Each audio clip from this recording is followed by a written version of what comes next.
Good afternoon, Jets Nation. Welcome to the Jude Jets Show. And today, we're going to be talking about Kwon Alexander, Deebo Samuel, Joe Douglas' latest press conference, and so much more. So without any hesitation, let's get it started. So first off, the New York Jets brought in linebacker Kwon Alexander in for a visit on Tuesday, and it is now Thursday, and he is not a member of the organization. Now, yes, sometimes players don't sign deals with teams they visit with until days after, but for retrospect, we did bring in safety/linebacker Marcel Harris in for a visit today, and he is currently a member of our organization. So most likely, we're not going to see Kwon Alexander in a Jets uniform this season, but if he was to be signed, I expect it to be after the draft. I mean, the Jets probably want to draft a linebacker to be that starter alongside C.J. Mosley, and we might feel like Devin Lloyd and Nakobe Dean could fall to us at 35, or maybe we just have our eyes on some prospects with those 35, 38, and 69 draft picks, and if we don't take a player, maybe we sign a Kwon Alexander, but it's just a theory by me. And speaking about signing players, we did re-sign Vinny Curry last night. Now, the Jets actually signed Vinny Curry to a one-year deal in 2021. But he didn't play that year because he was diagnosed with a blood clot disorder, but he is back better than ever, and he actually was a huge part of our team last season. Even though he didn't play, he was a huge voice in that locker room and helped kind of be a big brother, help mentor some of our younger edge players. So glad to see a veteran in Vinny Curry is back. And the big juicy story from yesterday was that Deebo Samuel request a trade. Now, he did tweet out something saying, me and my agent only know it's true. The reporters just make stories like money or something like that. But then he ended up deleting that tweet.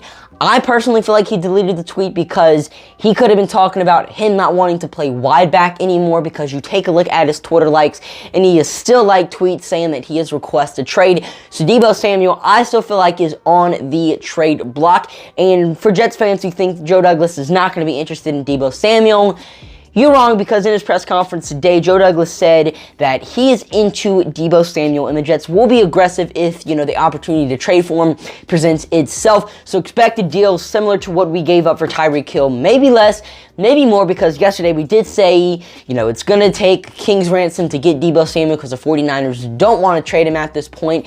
But I mean, look, he's a free agent next season, and he doesn't want to play for you anymore. He could hold out this season. You franchise tag him. He could hold out the season after that. Who knows? NFL players do all kind of stuff nowadays. So if Deebo Samuel doesn't want to play for your team anymore, if he's not going to re-sign with you, personally, I would just trade him while his value is piping hot. But hey, I'm not an NFL general manager. And let's talk about some more headlines from Joe Douglas' latest press conference. So Mekhi Becton was not at voluntary workouts. Let me say that again. Mekhi Becton was not at voluntary workouts, meaning he doesn't have to go. Why is this a big deal? I have no idea. It's only April. The season starts in September. So why are we making a big deal about Mekhi Becton not being at a voluntary workout? I don't know. I mean, Jets fans are saying he hasn't been on the field in months. What does it have to do with working out? Mekhi Becton's been to the facility while he was hurt. He was there. I mean, he was on the practice field while he was hurt. There's video footage of it, and it's not like he's not working out in Dallas. He's working out. There's video footage of him doing that, and you can ask his personal trainer, Duke Manyweather, about Mekhi Becton working out. His girlfriend is also pregnant, and they have a baby due in 1 month. And just because he's doing 1 month doesn't mean he's going to come out in 1 month. The baby could come out right now for all we know, because just childbirth is that unexpected. So just stop making a big deal about Mekhi Becton not being at voluntary workouts. Joe Douglas also has said that the Jets' offensive line has vastly improved, and they have one of, if not the best, guard combinations in the NFL. We recently signed Lakey Tomlinson, and yeah, we moved Elijah Vera-Tucker to right guard, but it still feels like Joe Douglas is very confident in the Jets' offensive line group, and it's just great to see that, we actually have a good offensive line, something we haven't had since like 2015. I mean, it's been a very long time. Joe Douglas also likes the young cornerbacks on our roster and praises newly signed cornerback DJ Reed, who says he does believe he can be a cornerback #1, and we'll talk more about that later in this video. And then Joe Douglas also says that conversations about draft trades are starting to heat up. I mean, the Jets do have a lot of ammo to trade up or trade down. in this year's draft, so don't be surprised if we are not picking at 4 or 10 in this year's draft. And the Jets also have 10 players on their board that they would be excited about drafting in the first round. Joe Douglas says, draft the best player available.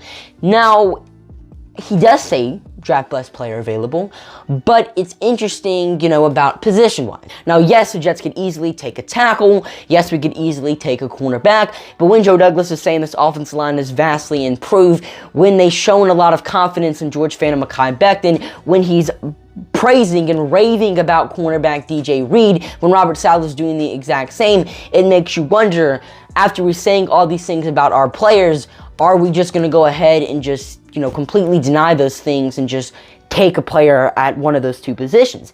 Now, yes, NFL general managers lie all the time in their press conferences, but to go out and praise a player, to take extra time in the press conference and, talking about him for the press conference wasn't live streamed, but I'm assuming it wasn't just a quick oh yeah, DJ Reed, he's a great player. That's not really praising him. You're talking about it in full detail. You're talking about it in full length. That's praising a player, and you wouldn't just be doing that for a player who you believe is cornerback number 2. I'm not saying we're not going to take Sauce Gardner. I'm not saying Ikem Ekwonu is not going to be picked, but it just feels like Joe Douglas is a player who would take positional needs over something that's just like a blue chip type of player. It's just my opinion, just my way of thinking of it, and honestly, I have no idea what's going to be happening April 28th, April 29th, and April 30th. I don't know what the conversations are like in One Jets Drive. That's just my belief. But what do you guys think about all the things that have happened in today's video? Do you like the stuff? Do you hate the stuff? Let me know down below. Check me out on Instagram, Twitter, and TikTok at @Jets for more content. You can also check me out on Let's Talk Sports, writing some Jets articles for them, appearing on some of the Jets podcasts. And aside from my Jets stuff, they have a whole lot of other content on their platform. So if you're interested, check them out down below. And also, don't forget to hit that subscribe and like button if you enjoyed. And I'm your host, Jet, signing off for now. See you guys later. Peace.